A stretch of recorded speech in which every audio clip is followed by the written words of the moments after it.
എല്ലാ വീട്ടിലും അമ്മമാർ നല്ല തിരക്കായിരിക്കും അല്ലേ? അതുപോലെ തന്നെയാണ് കേട്ടോ. കഴിഞ്ഞ ഒരാഴ്ചയായിട്ട് ഞാൻ നല്ല തിരക്കിലാണ്.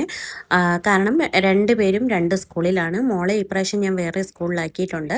അപ്പം അവിടുന്ന് പുസ്തകം മേടിച്ചുകൊണ്ട് വരിക, യൂണിഫോം മേടിക്കുക, ഷൂ മേടിക്കുക, ബാഗ് മേടിക്കുക. എത്ര നമ്മൾ ബാഗ് വീട്ടിലുണ്ടെങ്കിലും അവർക്ക് ഓരോ വർഷം പോകുന്തോറും പുതിയ ബാഗ് വേണമെന്നാണ് പറയാറ്. അപ്പം കഴിഞ്ഞ കൊല്ലം ഞാൻ ബാഗ് മേടിച്ചു കൊടുത്തില്ലായിരുന്നു. കാരണം നല്ല ക്വാളിറ്റിയുള്ള 2 ബാഗായിരുന്നു അതിൻ്റെ പുറകത്തെ വർഷം ഞാൻ മേടിച്ചു കൊടുത്തത്. അത് കാരണം ഞാൻ ബാഗൊന്നും കഴിഞ്ഞ കൊല്ലം മേടിച്ചില്ല. പക്ഷേ ഇക്കൊല്ലം മേടിച്ചു കൊടുക്കണം എന്ന് പറഞ്ഞു. അപ്പോൾ അമ്മയും പപ്പയും പോണ്ടിച്ചേരി പോയിട്ടുണ്ട്. അവർ പോയി വന്നതിന് ശേഷം ബാഗ് മേടിച്ച് തരാമെന്ന് പറഞ്ഞു. അപ്പം ഞാൻ പറയാൻ വന്നത് എന്താണെന്ന് വെച്ചാൽ പുസ്തകം പൊതിയണമായിരുന്നു. അപ്പോൾ ഉച്ചയ്ക്ക് ഒരു 3 മണിയൊക്കെ ആയപ്പോഴത്തേക്കും എൻ്റെ പണികളെല്ലാം തീർത്ത് കഴിഞ്ഞ് ഞാൻ പറഞ്ഞു പുസ്തകം പൊതിഞ്ഞ് തരാമെന്ന്.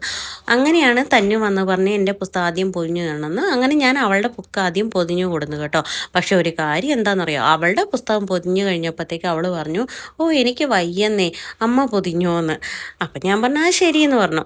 അങ്ങനെ പുറത്തോട്ട് നോക്കുമ്പോൾ നല്ല ഇടിയും മിന്നലും മഴയുടെ ഒരു സാധ്യതയൊക്കെ ഉണ്ട് കേട്ടോ. അങ്ങനെ അവളുടെ പുസ്തകത്തിലെ ലേബൽസ് എല്ലാം ഒട്ടിച്ച് അവൾ പേരൊക്കെ എഴുതി അവളങ്ങ് പോയിരുന്നു. പിന്നെ പറഞ്ഞു വിശക്കുന്നു എന്ന്. പിന്നെ ഫ്രിഡ്ജിനകത്ത് ഐസ്ക്രീം ഉണ്ടായിരുന്നു, അതും എടുത്ത് കഴിച്ച് അവളിരുന്നു. പിന്നെ ഞാൻ നോക്കുമ്പം തരുണിൻ്റെ പുസ്തകം എന്ന് വെച്ചാൽ അവന് ടെക്സ്റ്റ് ബുക്ക് കിട്ടിയില്ല കേട്ടോ. നോട്ട്ബുക്ക് മാത്രമേ കിട്ടിയിട്ടുണ്ടായിരുന്നുള്ളേ. അങ്ങനെ ഞാൻ ആ നോട്ട്ബുക്ക് അവൻ്റെ എല്ലാം റാപ്പ് ചെയ്ത് വെച്ചു.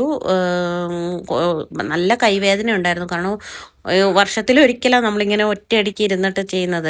എല്ലാവരും പറയും പതുക്കെ പതുക്കെ ചെയ്താൽ മതിയല്ലോ എന്ന്. പക്ഷേ എനിക്കൊരു പണിക്ക് ഇരുന്ന് കഴിഞ്ഞാൽ അത് മുഴുവനും കംപ്ലീറ്റ് ആക്കാതെ എഴുന്നേറ്റ് കഴിഞ്ഞാൽ എനിക്കൊരു സാറ്റിസ്ഫാക്ഷൻ ഉണ്ടാവത്തില്ല. അതുകൊണ്ടാണ് ഞാനിങ്ങനെ ചെയ്യുന്നത്.